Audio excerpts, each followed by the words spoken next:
Halo,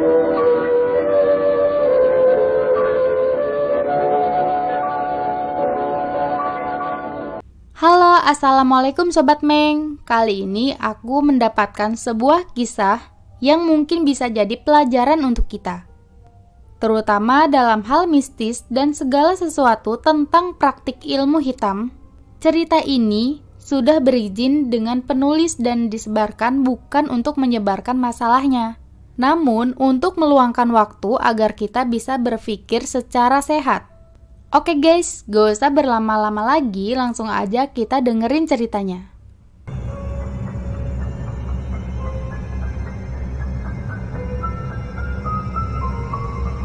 Halo pendengar semua, maaf saya tidak bisa menyebutkan siapa dan dari mana asal saya karena apa yang saya ceritakan di sini adalah kisah pengalaman saya yang menyangkut privasi.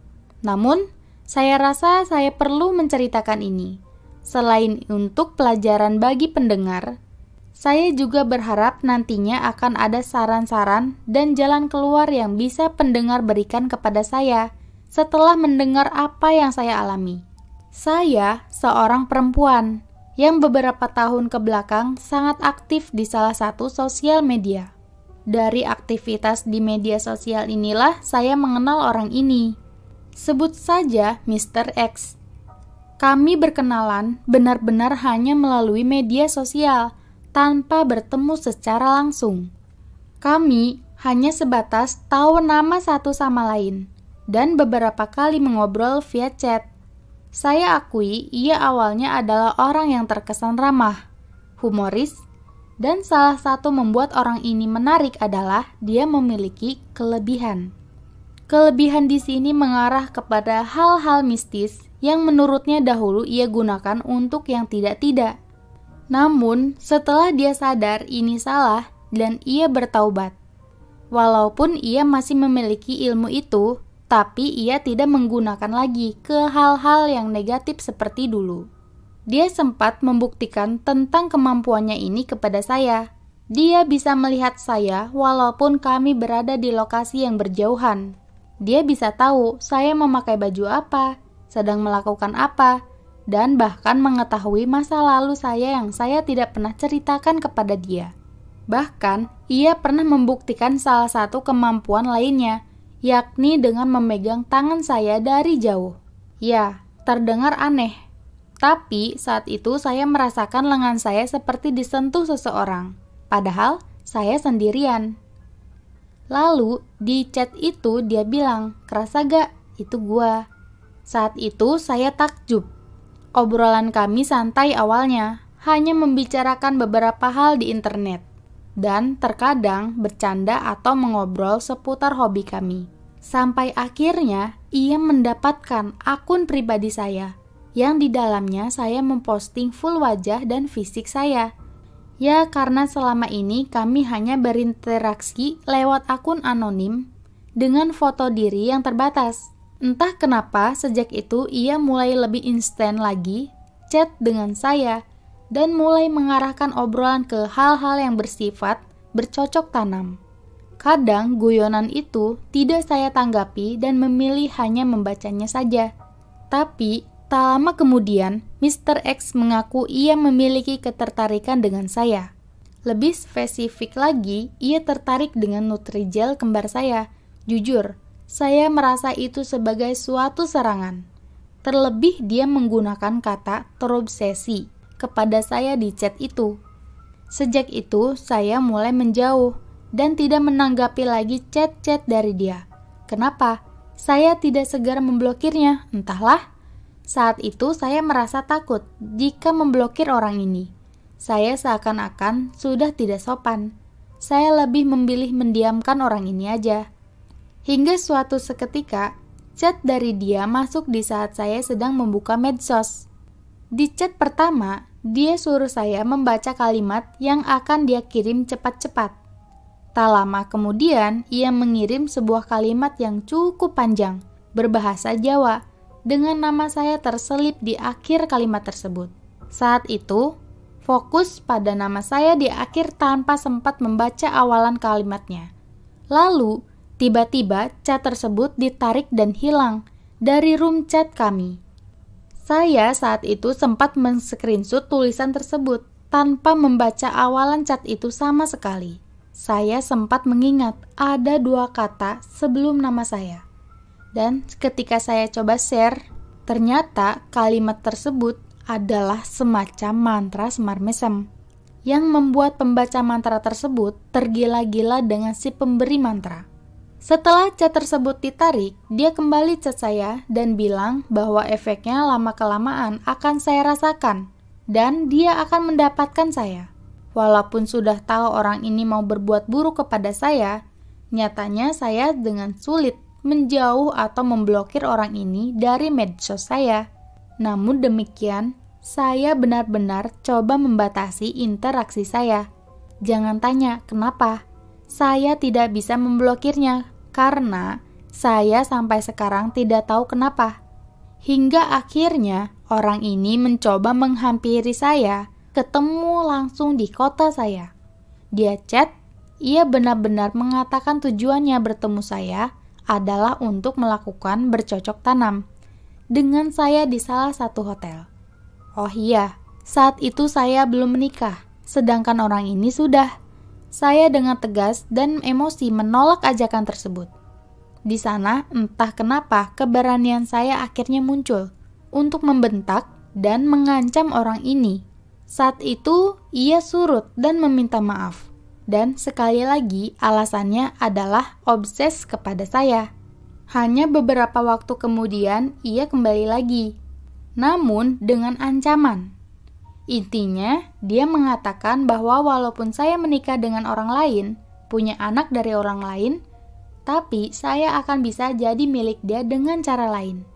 Merasa kalimat orang ini sudah benar-benar mengkhawatirkan, saya memilih mendiamkan dia secara total, walaupun entah kenapa saya belum bisa memblok dia. Namun, justru gangguannya semakin parah. Ia menggunakan kemampuannya untuk mengganggu saya secara fisik.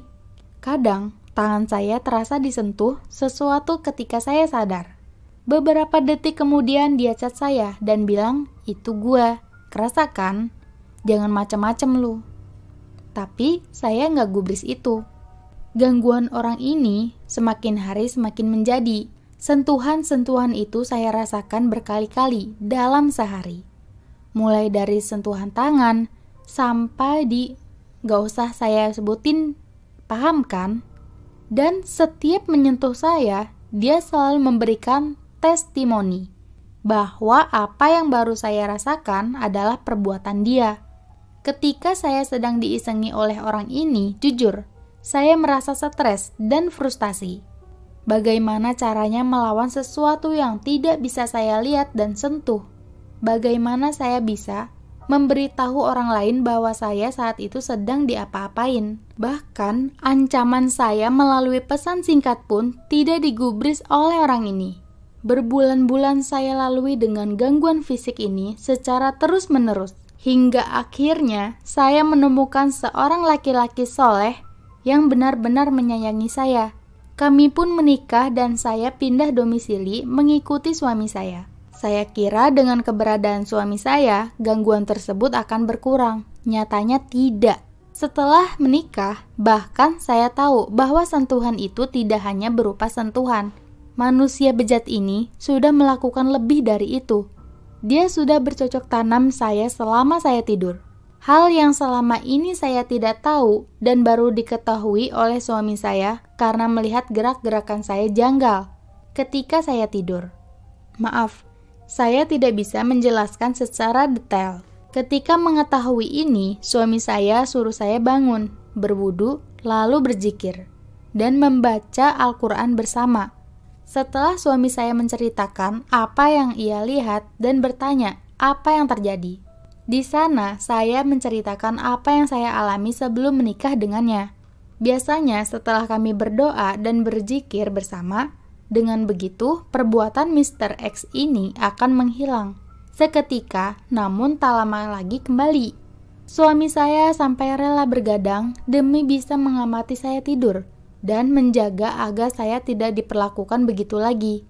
Saya bahkan memiliki video bukti aktivitas orang ini saat mencoba bercocok tanam dengan saya di siang hari, di mana baju daster yang saya kenakan bergerak-gerak sendiri. Saya tidak bisa tepis itu. Yang bisa saya lakukan hanya berzikir dan berdoa. Setelah sekian lama mendiamkan orang ini tanpa berani memblokir, akhirnya melalui suami saya mampu memblokir seluruh akses kontak saya dengan orang ini. Tentunya setelah membaca surah-surah pendek dan berzikir. Karena jujur selama ini saya entah kenapa berat untuk memblokir orang ini. Karena setiap melakukannya, saya akan gemetar, pusing, dan berkeringat hingga saya membatalkannya. Namun, sekalipun akses komunikasi kami sudah saya putuskan, gangguan Mr. X ini tidak pernah berhenti. Total, sudah hampir 3 tahun saya mengalami hal ini dalam intensitas hampir setiap hari. Sentuhan-sentuhan itu saya rasakan. Bahkan belakangan, gangguan semakin parah dan mengesalkan. Saya sampai harus memasang aplikasi tracking lokasi yang terhubung ke handphone suami saya, agar ia tahu apa yang saya lakukan dan di mana saya saat itu. Saya sudah mencoba banyak cara untuk menangkal orang ini. Saya sudah menghapus semua foto wajah di media sosial, yang menurut pengakuan Mr. X sendiri, foto sayalah yang ia gunakan untuk memelet saya selain dengan mantra tadi. Saya sudah mencoba merutinkan zikir, memperbanyak ibadah, mengenakan baju yang lebih tertutup, dan senantiasa membaca Al-Quran. Namun, qadarullah, gangguan orang ini masih terus saya rasakan. Saking frustasinya saya sering memukul-mukul kepala saya sendiri karena perbuatan orang ini. Bisa kalian bayangkan kalian dicocok tanamkan seenak hati oleh orang asing. Tapi, kalian tidak bisa menaikkan ke kasus hukum.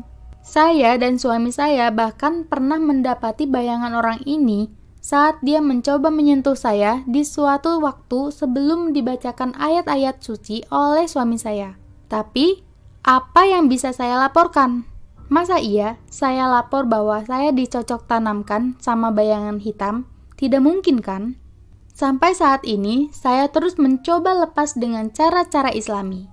Mungkin tidak instan, namun saya yakin menggunakan bantuan dukun atau jin untuk melawan orang ini hanyalah menambah dosa baru lainnya. Dan ceritanya pun selesai. Gimana Sobat Meng, ceritanya serem nggak? Kalau kalian suka videonya jangan lupa di like ya. Sampai jumpa di video selanjutnya.